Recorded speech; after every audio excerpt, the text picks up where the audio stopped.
Հարցը սուղում եմ երկու բանախոսներին էլ, ով կցանկանա կարող է պատասխանել։ Երեք Բաքվի դատարանը կարծում եմ տեղյակ եք ինչ պատժաչափեր սահմանեց Արցախի նախկին ռազմաքաղաքական ղեկավարության եւ մյուս հայ գերիների հետ կապված, նախ ձեզ համար անակնկալ էին այսպիսի պատժաչափերը հաշվի առնելով հանգամանքը, որ Հայաստանը եւ Ադրբեջանը արդեն իսկ նորագրել են խաղաղության համաձայնագիրը, արդյոք սա խաղաղության գնացող պետության քայլ էր, պետության ձեռագիր էր եւ 2 օր առաջ Նիկոլ Փաշինյանը ազգային ժողովի ճեպազրույցում իմ հարցին պատասխանելով ասաց, որ երբ որ լինի խաղաղություն, բոլոր հարցերը այդ թվում նաեւ գերիների լուծվի։ Եթե ստորագրվի նախաստորագրված փաստաթուղթը խաղաղության Հայաստանի եւ Ադրբեջանի միջև,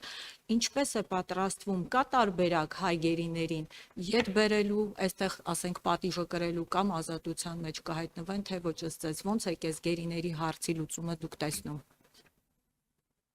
Ես ձեր հարցի այդ կտորը ճիշտն ասած չհասկացա, այստեղ պատիժը գրել ինչ նկատի ունեմ։ Նկատի ունեմ, եթե ստորագրվի խաղաղության փաստաթուղթ, հնարավոր է ոնց Ռամիլ Սաֆարովի դեպքում արտահանձնեցին Բաքվին, ճիշտ է, Հունգարիան արտահանձնեց Բաքվին։ Տարբերակ դիտարկում եք, որ մեր գերիները արտահանձնվեն Հայաստանին։ Ես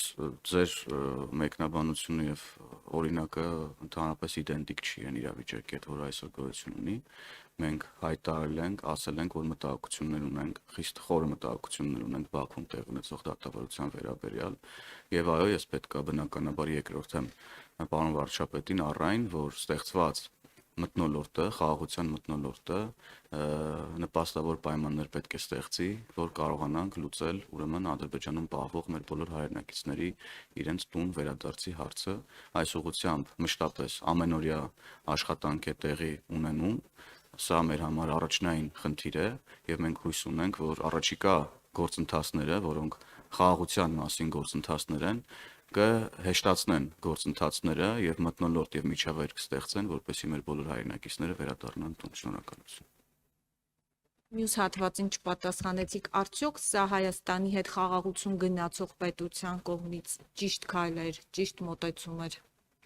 Ես հասկացի, որ մենք խորը մտահոգություններ ունենք Բաքվում տեղի ունեցող դատավարության ընթացքի բովանդակության վերաբերյալ, նաև մտահոգություններ ունենք մի շարք հայտարարությունների վերաբերյալ, որոնք հնչում են Ադրբեջանից, որոնք ըստ էության կապ չունեն գործընթացի հետ խաղաղության,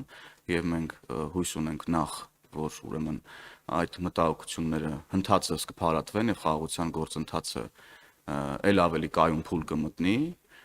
ինչի արդյունքում կստեղծվի միջավայր, երբ հնարավոր կլինի ուրեմն մեր բոլոր հայրենակիցներին վերադարձնել տուն։ Շնորհակալ եմ։